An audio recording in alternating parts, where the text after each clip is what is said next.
Bismillahirrahmanirrahim. Assalamualaikum warahmatullahi wabarakatuh. Apa kabar anak-anak yang Bapak sayangi? Hari ini berjumpa lagi dengan Bapak di pembelajaran tema 5, subtema 1, pembelajaran ke-6. Ya, jangan lupa sebelum belajar kalian harus selalu berdoa ya, agar apa yang kita pelajari hari ini dapat mudah dipahami dan mendapat ridho dari Allah Subhanahu wa taala. Amin. Dan jangan lupa juga pesan Bapak bahwa dalam masa pandemi ini kalian juga harus selalu menjaga kesehatan dan kebersihan diri serta mematuhi protokol kesehatan dari pemerintah. Anak-anak kelas 5, Bapak jelaskan terkait dengan materi dan tujuan pembelajaran kita pada hari ini ya. Materi yang pertama yaitu membuat peta pikiran ya dari teks non-fiksi. Jadi tujuannya adalah dengan membuat peta pikiran siswa mampu menjelaskan isi bacaan dengan baik gitu ya. Bacaan di sini tadi adalah bacaan teks non-fiksi. Kemudian yang kedua adalah materi tentang persatuan dan kesatuan. Yang tujuannya adalah nanti kalian dengan membuat clipping kalian mampu mempresentasikan usaha mempersatukan NKRI secara tepat. Kemudian yang ketiga, kalian akan bernyanyi menggunakan tangga nada mayor atau minor ya, kemudian diiringi dengan musik ya. Yaitu tujuannya adalah dengan menggunakan alat musik kalian mampu menyanyikan lagu bertangga nada mayor maupun minor secara percaya diri gitu ya. Itu tujuannya. Baik, langsung saja kita mulai ke materi yang pertama yaitu tentang teks non-fiksi. Teks non-fiksi merupakan sebuah teks yang dibuat dengan berdasarkan kenyataan yang benar ada, realita tanpa unsur mengada-ngada, atau dengan hal yang benar-benar terjadi di dalam kehidupan. Tuh, jadi non-fiksi itu berisi fakta ya atau kenyataan. Berbeda dengan yang fiksi. Kalau fiksi itu adalah berdasarkan hayalan penulisnya gitu ya. Tuh. Kemudian yang B ada pembagian teks non-fiksi ada dua ya. Tapi yang kita pelajari adalah yang nomor 1 yaitu teks non-fiksi yang murni yang merupakan cerita yang mempunyai isi yang menurut pengembangan didasari oleh data-data yang otentik gitu ya. Contohnya seperti apa? Seperti buku ilmiah, biografi, kemudian artikel, tesis, skripsi, sejarah, dan juga laporan serta masih banyak lagi contoh-contoh yang lainnya gitu. Kemudian struktur teks non-fiksi itu menggunakan urutan dan juga peristiwa. Ya. Jadi teks non-fiksi rata-rata adalah berdasarkan dari peristiwa serta kejadian, kemudian di dalamnya ya, itu tidak memiliki imajinasi yang dibuat-buat gitu ya. Jadi benar-benar ini adalah sebuah teks yang nyata yang tidak didramatisir oleh suatu keadaannya. Kemudian yang berikutnya ya, kita yaitu membuat peta pikiran suatu teks ya. Jadi langkah-langkahnya yang pertama kalian bisa membaca dulu atau langsung menulis judulnya ya. Ini kalau di sini Bapak tentukan tuliskan judul dulu ya, judul atau tema utama yang diangkat dari teks tersebut, kemudian baca seluruh teks dengan baik gitu ya. Kemudian setelah itu carilah ide pokoknya. Nah, di dalam ide pokok itu langkah yang ketiga adalah kalau ada kata-kata yang sulit, kalian tulis atau kalian garis bawahi dan dicari di sumber lain tentang arti atau maksud kata-kata tersebut. Nah, kemudian langkah yang keempat adalah dari tema utama yang sudah kalian tulis di tengah tadi, bisa kalian tarik garis kemudian dihubungkan dengan ide-ide pokok dari setiap paragraf. Gitu ya. Tulis di situ ide pokoknya tentang apa, paragraf kedua tentang apa, yang ketiga tentang apa misalkan ya, atau seterusnya. Nah, kemudian yang kelima adalah catat informasi-informasi penting dari teks untuk melengkapi bagan peta pikiran. Nah, jadi selain ide pokok nanti apabila ada informasi-informasi tambahan bisa kalian cantumkan di situ. Ya, bisa dikembangkan lagi. Ya, ditarik garis lagi 1, 2 atau 3 lagi sesuaikan dengan isi atau materi yang terdapat di dalam teks tersebut. Nah, berikut contohnya ya. Ada contoh 1, peta pikiran bentuknya seperti ini, ke bawah semua ya. Itu intinya yang di atas, misalkan judulnya adalah tentang perubahan ekosistem ya. Kembangkan lagi peta pikirannya. Kemudian contoh kedua adalah Bapak berikan contoh tentang yang terkait dengan proklamasi kemerdekaan Indonesia, kemudian modelnya berbeda dengan yang di atas, tetapi menyebar, melingkar gitu ya. Materi yang kedua yaitu tentang upaya menjaga persatuan dan kesatuan. Ya.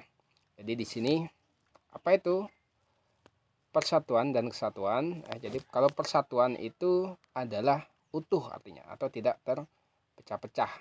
Jadi di sini artinya adalah berkumpulnya macam-macam corak dari berbagai kalangan, ras, budaya, dan adat istiadat ya yang bersatu dengan serasi.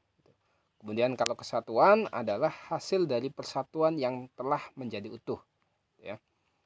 Kemudian kalau NKRI, NKRI itu adalah Negara Kesatuan Republik Indonesia ya. Intinya adalah NKRI itu adalah Negara Kesatuan Republik Indonesia yang mempunyai satu kesatuan dalam wilayah, bangsa, kekayaan alam, ideologi, sistem politik, sistem ekonomi, sosial budaya, dan sistem pertahanan keamanan nasional yang bersifat Indonesia. Kemudian yang C, makna persatuan dan kesatuan bangsa Indonesia, yaitu dapat diartikan bersatunya berbagai bangsa dengan latar belakang yang berbeda, yaitu agama, suku, bahasa, maupun adat istiadat yang mendiami wilayah Indonesia menjadi satu kebulatan utuh yang seraksi. Nah, itulah di situ disebutkan mengapa penting memiliki sikap persatuan dan kesatuan antar warga masyarakat demi keutuhan bangsa dan negara. Jadi tanpa adanya rasa persatuan dan kesatuan, jadi pasti bangsa baik bangsa Indonesia maupun yang lainnya akan mudah terpecah belah gitu ya. Yang D, ada upaya-upaya untuk mempertahankan persatuan dan kesatuan bangsa atau NKRI. Jadi upaya-upaya di situ sebenarnya bisa dipisahkan menjadi dalam masa penjajahan dan juga setelah masa penjajahan atau masa sekarang setelah merdeka. Gitu ya. Kalau sebelum atau dalam masa perjuangan itu ada Sumpah Pemuda, ada organisasi Budi Utomo dan lain-lain ya. Sedangkan upaya pada masa sekarang ini ada banyak hal juga ya, seperti kerja bakti, ya, gotong royong ya, kemudian saling menghormati dan bekerja sama, toleransi antar umat beragama, kemudian ada rela berkorban untuk kepentingan bangsa dan negara. Kemudian masih banyak hal lainnya yang bisa kalian cari lagi dari berbagai sumber nanti ya itu. Kemudian tugas untuk tentang kesatuan itu adalah seperti yang Bapak jelaskan tadi, bahwa di sini kalian akan membuat clipping ya. Clipping tentang upaya untuk menciptakan persatuan dan kesatuan bangsa ya. Jadi minimal ya, di sini minimalnya adalah kalian membuat 6 clipping ya, yang nanti ada penjelasan di bawahnya terkait dengan judul dan uraian tambahan yang bisa kalian cantumkan di situ. Untuk lebih jelasnya ada di LKPD yang dilampirkan di bawah ini, atau nanti bisa dikirimkan di grup WA ya, WA kelas kita. Kemudian yang terakhir, tangga nada ya. Masih berkaitan dengan persatuan dan kesatuan. Jadi tangga nada yang akan kita pelajari adalah terkait dengan irama yang akan kalian buat untuk mengiringi tangga nada lagu yang kalian nyanyikan ya. Jadi harus padu, harus sesuai dengan nadanya. Baik itu nanti yang kalian ambil adalah tangga nada mayor atau tangga nada minor ya. Bapak jelaskan sebentar terkait dengan tangga nada ya. Tangga nada merupakan susunan nada yang berjenjang mulai dari do, re, mi, fa, sol, la, si, do. Ya. Nada-nada tersebut dapat juga disimbolkan ya dengan notasi angka seperti angka 1, 2, 3, 4, 5, 6, 7, 1 lagi ya, dan seterusnya. Kalau mau tangganya lebih tinggi maka berulang lagi 1 sampai 7, kemudian kembali ke 1 lagi sampai 7 lagi, kembali lagi ke 1 dan seterusnya. Itu. Tangga nada seperti ini disebut tangga nada diatonis yang bedakan menjadi mayor dan minor. Yang pertama kita bahas tentang tangga nada diatonis mayor.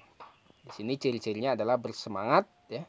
Kita kalau menyanyikan lagu yang bertangga nada mayor maka harus bersemangat. Kemudian yang kedua, riang gembira ya. Yang ketiga, ciri-ciri selanjutnya yang ketiga adalah biasanya diawali dan diakhiri dengan nada do. Kemudian yang keempat, pola intervalnya adalah 1, 1 setengah, 1, 1, 1 setengah, atau bisa disingkat sasangah, sasasangah. Itu. Contoh lagunya adalah seperti Maju Tak Gentar ya. Bisa kalian ingat ya lagunya seperti apa? Maju Tak Gentar pasti dinyanyikan dengan nada yang semangat. Kemudian ada Halo Halo Bandung dan masih banyak contoh yang lainnya. Kemudian yang ketiga, yang C maksudnya dari tangga nada yang kedua, yaitu tangga nada diatonis minor dengan ciri-ciri kurang bersemangat, sifatnya sedih ketika dinyanyikan, kemudian biasanya diawali dan diakhiri dengan nada la, mempunyai pola interval 1 setengah, 1, 1 setengah, 1, 1. Untuk mempermudah biasanya kalian bisa diingat dengan sangah, sasangah, sasa gitu ya. Ingat ya, jadi nanti kalau yang mayor itu adalah sasangah, sasasangah. Kalau yang minor adalah sangah, sasangah, sasa gitu ya. Contohnya adalah Syukur, Gugur Bunga, dan lagu-lagu yang lainnya yang dinyanyikan dengan nada yang kurang bersemangat atau bersifat sedih gitu.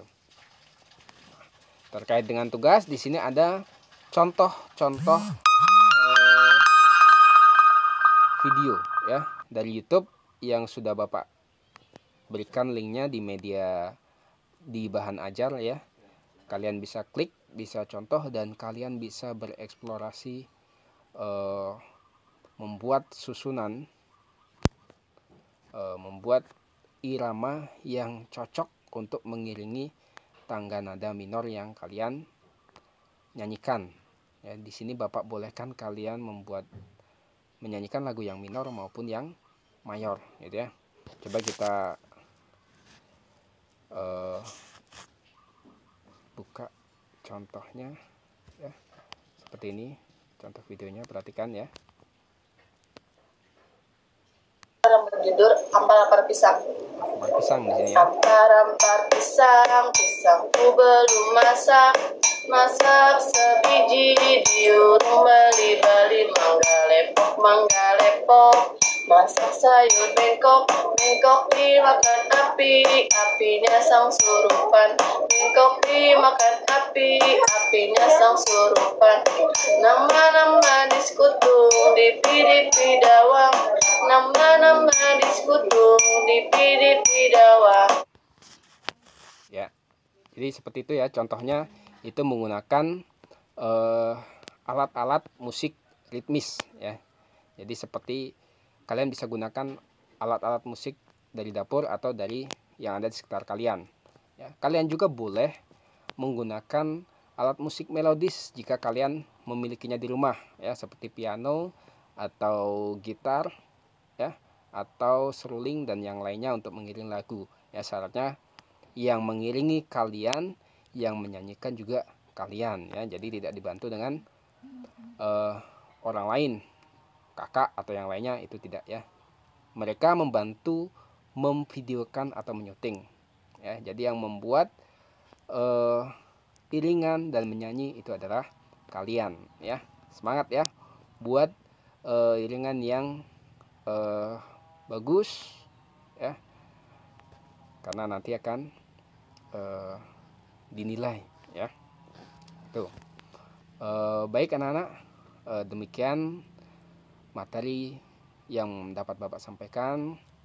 Kalian coba lebih dalam lagi dengan kegiatan-kegiatan mencari dari berbagai sumber ya, dan kerjakan tugas-tugas ataupun LKPD yang disediakan dengan sungguh-sungguh ya.